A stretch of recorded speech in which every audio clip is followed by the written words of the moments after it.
Blue world city में interchange आ रहा है मोटरवे के ऊपर। ब्लू वर्ल्ड सिटी में मोनो ट्रेन आ रही है, MOU साइन हो चुका है चाइना में। ब्लू वर्ल्ड सिटी रीलोकेट कर रहा है उन लोगों को जो अपने डेवलपमेंट चार्जेस पे कर देंगे। लेकिन इन सब सवालों के पीछे जो एक बहुत बड़ा सवाल अलमिया छुपा हुआ है वो उन लोगों का है कि जिन लोगों को ने डेवलपमेंट चार्जेस के खिलाफ प्रोटेस्ट कर रहे हैं, मुख्तलिफ फोरम्स के ऊपर आवाज बुलंद कर रहे हैं, क्या ब्लू वर्ल्ड सिटी की मैनेजमेंट उन लोगों को भी किसी लेवल के ऊपर एंगेज कर रही है? देखने सुनने में ऐसी कोई भी चीज अभी तक सामने नहीं आई। बारहा उन लोगों से भी गुजारिश की है कि जो डेवलपमेंट चार्जेस के अगेंस्ट है उसमें प्रोटेस्ट कर रहे हैं, और उसी के साथ ब्लू वर्ल्ड सिटी की मैनेजमेंट के साथ भी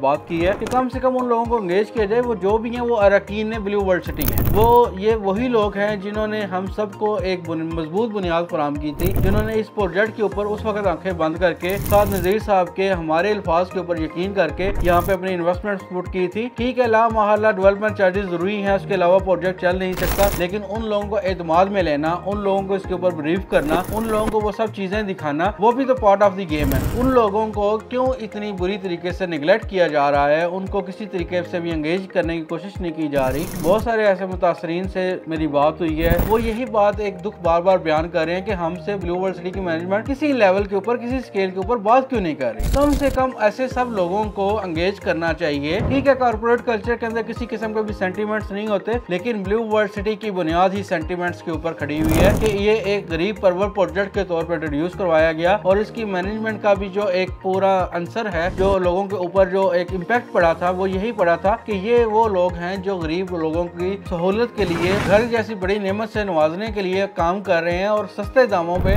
उनको इस चीज से फैसिलिटेट किया जाएगा। लेकिन वक्त के साथ हम लोग इस चीज को देख रहे हैं कि अभी जब ये मसला सामने आया है, जिसके ऊपर ठीक है कुछ लिमिट्स को क्रॉस किया गया दूसरी पार्टी की तरफ से भी, मुतासिरीन वाली साइड से भी, लेकिन फिर भी लामाला तौर पे उन लोगों ने इन्वेस्टमेंट सपोर्ट की हुई है, अपना एतमाद, अपना पैसा, अपना वक्त, सब कुछ ब्लू वर्ल्ड सिटी के साथ इन्वेस्ट किया हुआ है। तो ऐसे लोगों को मेरी नजर में इज्जत भी देनी चाहिए, ऐसे लोगों को साथ एंगेज होना चाहिए, उनके साथ बात करनी चाहिए कि जिस तरह से भी चीजों को लेके चलना है एक इंतहाई बेहतरीन तरीके से। ठीक है, सोसाइटी सबको एक सेव एग्जिट नहीं दे सकती, सोसाइटी सबके पैसे रिटर्न नहीं कर सकती। लोगों ने भी प्लॉट्स में इन्वेस्टमेंट की हुई है, किसी ने भी सेविंग बॉन्ड नहीं खरीदा हुआ था कि उसको 5 साल के बाद उसके साथ इतना प्रॉफिट मिलके वापस मिल जाएगा। लोगों ने भी इन्वेस्टमेंट्स की हुई थी प्लॉट्स के अंदर, तो ब्लू वर्ल्ड सिटी प्लॉट्स की तरफ जाए, लेकिन उन प्लॉट्स के ऊपर आगे से इस तरह से पीछे बात चली थी 2-2.5 माह पहले कि नई बुकिंग को क्लोज किया जाएगा, लेकिन ना नई बुकिंग क्लोज हो रही है, ना ही कुछ रेट्स बेहतर हो रहे हैं। लेकिन इन सारे मामलात के बावजूद ये वो वाली बातें हैं जो मैनेजमेंट खुद सामने आके खुद लोगों को एंगेज करके उनको